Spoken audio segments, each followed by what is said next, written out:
মুহূৰ্তত আগবাঢ়িছো এটা ব্ৰেকিং নিউজ এটাৰ পিছত আন এটা কলা অধ্যায় ফাদিল হৈছে জুবিন গাৰ্গৰ মেনেজাৰ সিদ্ধাৰ্থ শৰ্মাৰ জুবিন গাৰ্গে ভাল পোৱা জ্যেষ্ঠ কণ্ঠশিল্পীকো এৰা নাছিল সিদ্ধাৰ্থ শৰ্মাই ধুৰন্ধৰ সিদ্ধাৰ্থ শৰ্মাই জুবিন গাৰ্গে ভাল পোৱা জ্যেষ্ঠ কণ্ঠশিল্পীকো এৰা নাছিল জ্যেষ্ঠ কণ্ঠশিল্পীৰ পৰা ধন লুটিছিল মেনেজাৰ সিদ্ধাৰ্থই জ্যেষ্ঠ কণ্ঠশিল্পী বিপুল চেতিয়া ফুকনক জুবিন গাৰ্গে দিছিল 20টাকৈ অনুষ্ঠান প্ৰতিটো অনুষ্ঠানৰ নামত 50,000 টকা ঠিক কৰি দিছিল জুবিন গাৰ্গে কিন্তু দালাল লুভিয়া মেনেজাৰ সিদ্ধাৰ্থ শৰ্মাই মাত্ৰ 5,000 কৈহে দিছিল বিপুল চেতিয়া ফুকনক সিদ্ধাৰ্থক দানৱ আখ্যা দিছে কণ্ঠশিল্পী বিপুল চেতিয়া ফুকনে জুবিন গাৰ্গৰ মেনেজাৰ সিদ্ধাৰ্থ শৰ্মাৰ কলা অধ্যায়ৰ বিষয়ে সংবাদ মাধ্যমৰ আগত মুখ খুলিছে এবাৰ জ্যেষ্ঠ কণ্ঠশিল্পী বিপুল চেতিয়া ফুকনে আমি পুনৰবাৰ জনাবলৈ চেষ্টা কৰিছো সংবাদ লহৰৰ প্ৰতিগৰাকী দৰ্শকক এটা ব্ৰেকিং নিউজ এটাৰ পিছত আন এটা কলা অধ্যায় ফাদিল হৈছে জুবিন গাৰ্গৰ মেনেজাৰ সিদ্ধাৰ্থ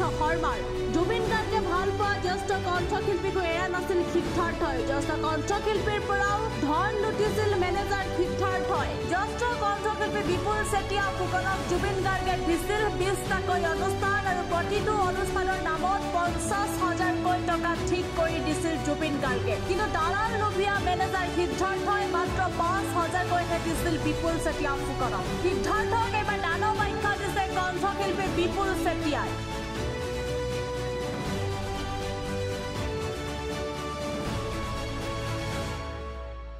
জুবিনে কৈছিলে জুবিন আছিলে গৰিমা আছিলে আমাৰ ঘৰতে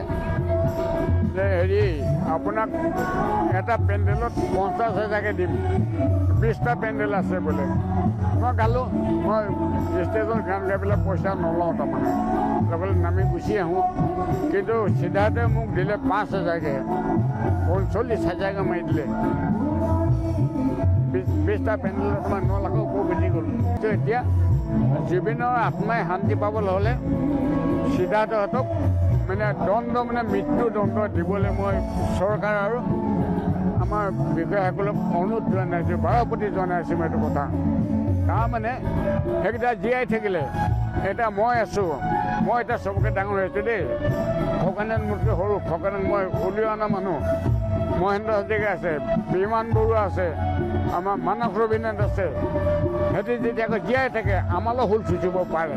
গতিকে তেনেকুৱাবোৰ জীয়াই থকাৰ লাভ নাই সিহঁতক মৃত্যু দণ্ড দিয়াটোৱে মই প্ৰশাসনক অশেষ মানে বহুত হেৰি কৰিছোঁ জুবিনে কৈছিলে জুবিন আছিলে গৰিমা আছিলে আমাৰ ঘৰতে যে হেৰি আপোনাক এটা পেণ্ডেলত 50,000কৈ দিম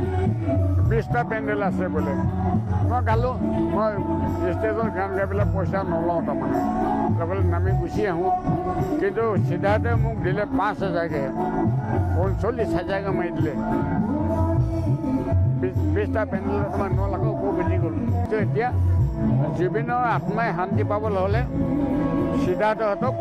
মানে দণ্ড মানে মৃত্যু দণ্ড দিবলৈ মই চৰকাৰ আৰু আমাৰ বিষয়াসকলক অনুৰোধ জনাইছোঁ বাৰপতি জনাইছোঁ এইটো কথা তাৰমানে সেইকেইটা জীয়াই থাকিলে এতিয়া মই আছোঁ মই এতিয়া চবকে ডাঙৰ হৈছোঁ দেই খগেন মোতকৈ সৰু খগেনক মই উলিয়াই অনা মানুহ মহেন্দ্ৰ হাজৰিকা আছে বিমান বৰুৱা আছে আমাৰ মানস ৰবীন্দ্ৰনাথ আছে সিহঁতে যেতিয়াকৈ জীয়াই থাকে আমালৈ হুল চুচিব পাৰে গতিকে তেনেকুৱাবোৰ জীয়াই থকাৰ লাভ নাই সিহঁতক মৃত্যু দণ্ড দিয়াটোৱে মই প্ৰশাসনক অশেষ মানে বহুত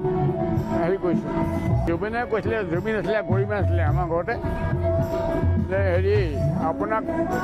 এটা পেণ্ডেলত 50,000কৈ দিম 20টা পেণ্ডেল আছে বোলে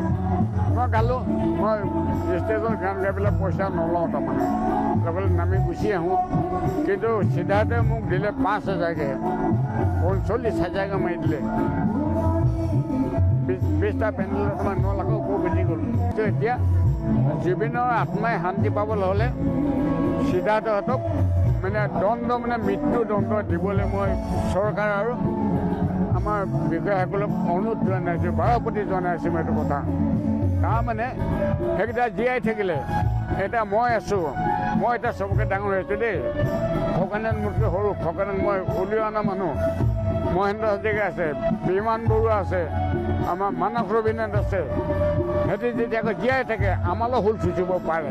গতিকে তেনেকৈ জীয়াই থকাৰ লাভ নাই সিহঁতক মৃত্যুদণ্ড দিয়াটোৱে মই প্ৰশাসনক অশেষ মানে বহুত হেৰি কৰিছোঁ